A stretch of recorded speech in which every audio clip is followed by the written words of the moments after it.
¿Qué tal? En esta clase les voy a enseñar lo básico acerca de el manejo de arreglos o arrays en la programación en C. Veremos lo que son los arrays unidimensionales o vectores y arrays multidimensionales de dos o más dimensiones. En el caso de los que son de dos dimensiones se trata de tablas. ¿Qué es un array? Es una estructura de datos compuesta por varios elementos del mismo tipo almacenados consecutivamente en memoria. Por ejemplo, un arreglo de números enteros. Aquí se muestran números enteros almacenados consecutivamente. Todos son del mismo tipo. Un arreglo de números reales. Una cadena de caracteres. Recuérdese que en C no existe el tipo de dato cadena. Las palabras o líneas de texto en realidad se almacenan como arreglos.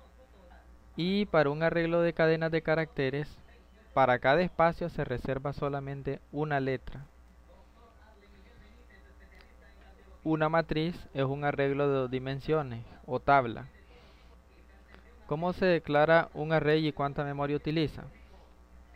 Para arrays unidimensionales se declara el tipo, que puede ser entero o int, float, double, char o incluso puede ser de tipo estructura.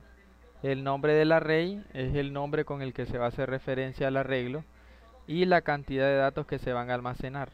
Por ejemplo, un arreglo llamado vector de 10 elementos de tipo entero.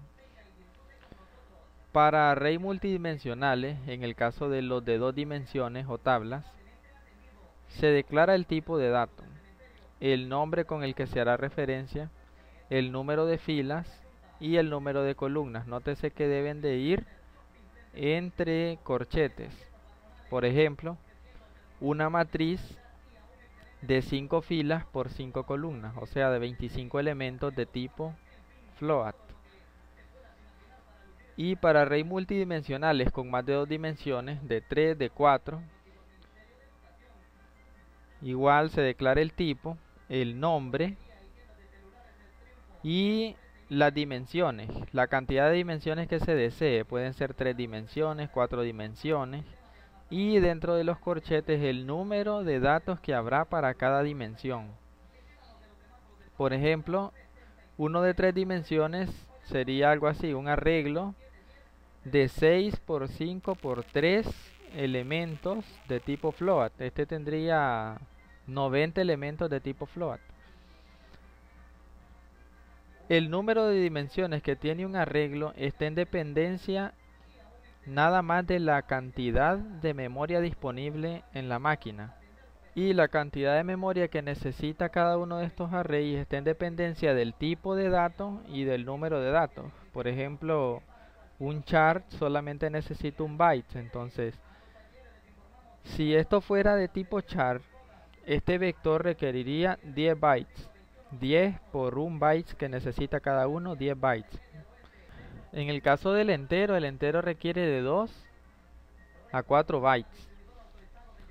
Entonces 2 en el caso de los enteros cortos y 4 en el caso de los enteros largos. El tipo de dato float requiere de 4 bytes y se refiere a números reales de simple precisión, ¿no? Por esta matriz, ¿cuánta memoria necesitaría? Necesitaría 25 elementos multiplicado por la cantidad de bytes que necesita un float, que serían 25 por 4. Entonces esta matriz requeriría de 100 bytes.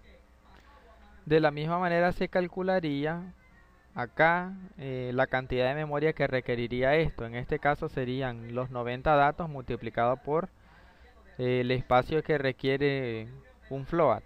Entonces serían 90 por 4, 360 bytes. Y si se tratara del tipo de dato double, entonces un double requiere de hasta 8 bytes. Un long double, que es un real de doble precisión con formato largo, requiere de hasta 10 bytes. Y si se declara con el tipo estructura, entonces La cantidad de memoria va a ser dependiente de la cantidad de memoria que requiere esa estructura. ¿Cómo ingresar datos y cómo acceder a los datos en el arreglo? Se puede inicializar un array, declarándolo e inmediatamente definiendo los números que va a contener, las cantidades, ¿verdad?, que va a contener. Como por ejemplo acá, un vector de 3 elementos de tipo entero. Estos se van a almacenar de esta forma.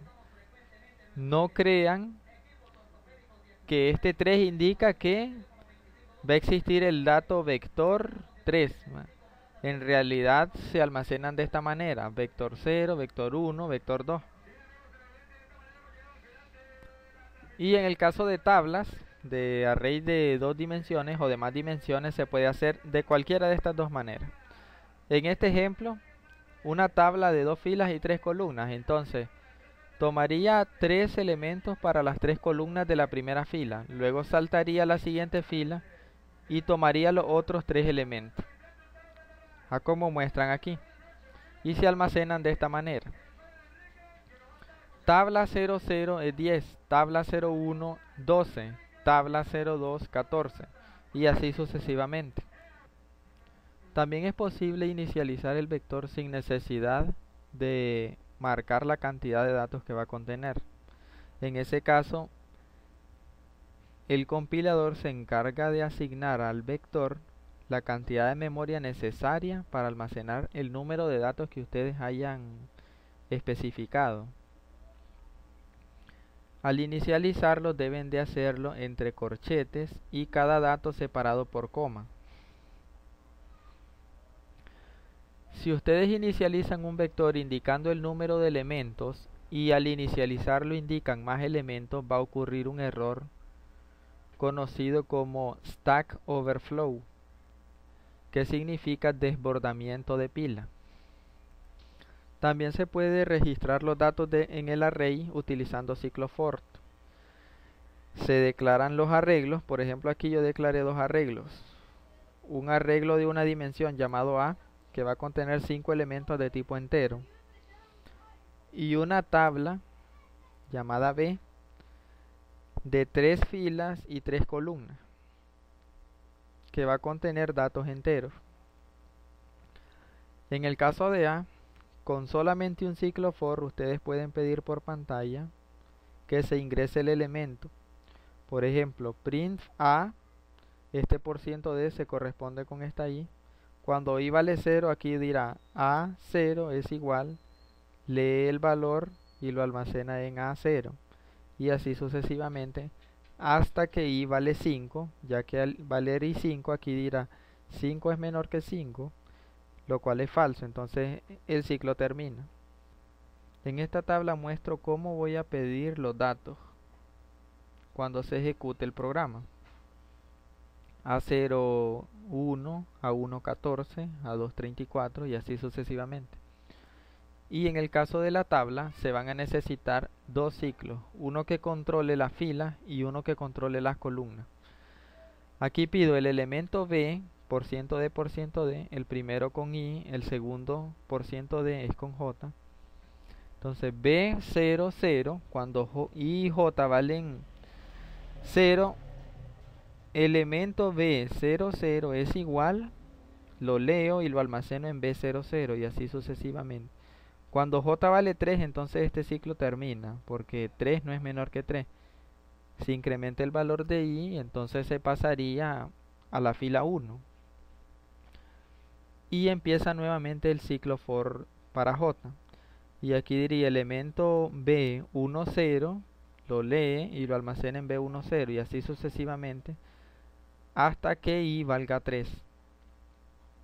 Aquí muestro cómo los pide el programa cuando lo corran. Noten que el número de ciclos que van a necesitar para llenar un arreglo es igual al número de dimensiones que tiene el arreglo. Si este arreglo fuera de 3, entonces necesitarían 3 ciclos. Si fuera de 4, 4 ciclos y así sucesivamente. ¿Cómo acceder y visualizar los datos del array utilizando ciclos? El proceso es parecido al de registrar los datos, solo que aquí con un print lo que hago es mostrar el valor que ya fue leído. Por ejemplo, para el vector A% de, el primer porciento de corresponde al valor de i y el segundo corresponde al valor de a i. Cuando i vale 0, A0 es igual y muestra el valor de A0. Luego A1 es igual y muestra el valor de A1. Y así sucesivamente. Y en el caso de la tabla se van a necesitar de dos ciclos, uno para controlar las filas y uno para controlar las columnas. Y aquí con un print muestro B00, cuando i y j valen 0, B00 es igual y muestra el valor de B00 y así sucesivamente. La primera fila. Y luego salta a la siguiente fila, incremento aquí i, luego va a ser B10 vale y muestra el valor de B10. B11 muestra el valor de B11 y así sucesivamente. También se puede acceder y visualizar los datos solicitando subíndice. Por ejemplo, aquí yo solicito la fila y la columna del dato que quiero buscar. Con un print solicito la fila, la leo y la almaceno en i. Luego solicito la columna, la leo y la almaceno en j. Y finalmente imprimo el valor b %d con i, ¿verdad? %d con j es y muestro el valor de b y j. Por ejemplo, si yo pido fila 1, columna 2, entonces aquí diría el valor B12 es y muestra el valor de B12. Veamos cómo se programa. Aquí ya tengo programado todo lo que les mostré en la diapositiva. Aquí tenemos la biblioteca.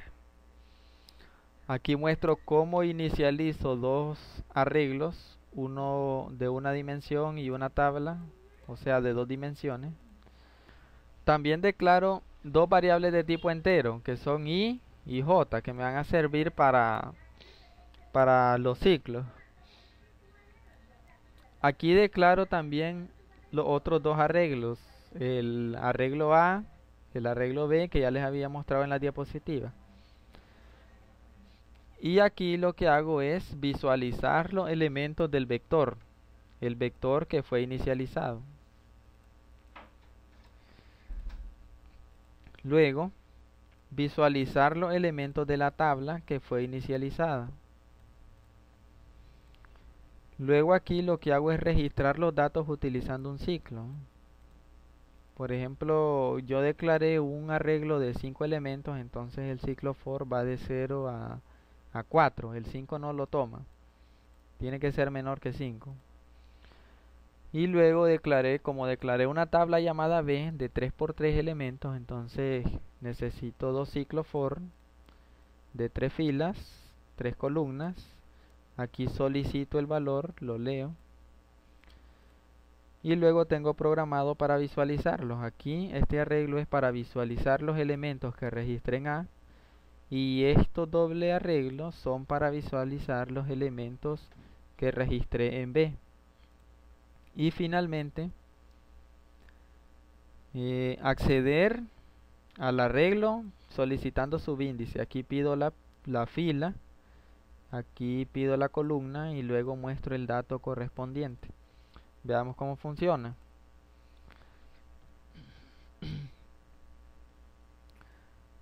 Como pueden ver, aquí ya me está mostrando los valores del vector. Los valores del vector. Dice que dice que tiene los valores 16, 12 y 20. Aquí están, como fueron inicializados. Luego la tabla dice que tiene 10, 12, 14. 10, 12, 14. Y luego dice que tiene 16, 18, 20. Ahí está.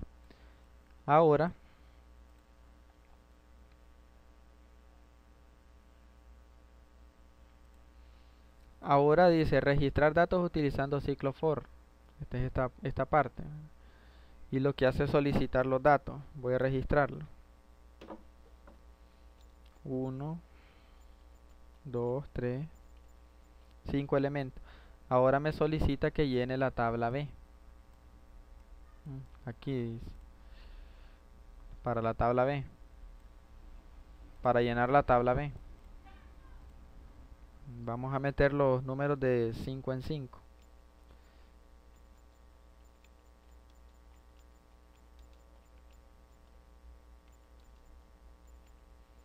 Y ahí está. Ahora visualizar los datos del array utilizando ciclos. Aquí está. Esto fue lo que acaba de mostrar. Visualizar los datos del array utilizando ciclos. Y con un ciclo for muestro los datos de A. Aquí está. Con un ciclo for estoy mostrando los datos que ingresé en A. Y con dos ciclos for muestro los elementos que ingresé en B. Ahora me solicita fila. Voy a escribir la fila 1, la columna 2, y me muestra el valor B12 es 30, y como pueden ver, así es, el valor de B12 es 30. Y con eso terminaría esta clase de arrays.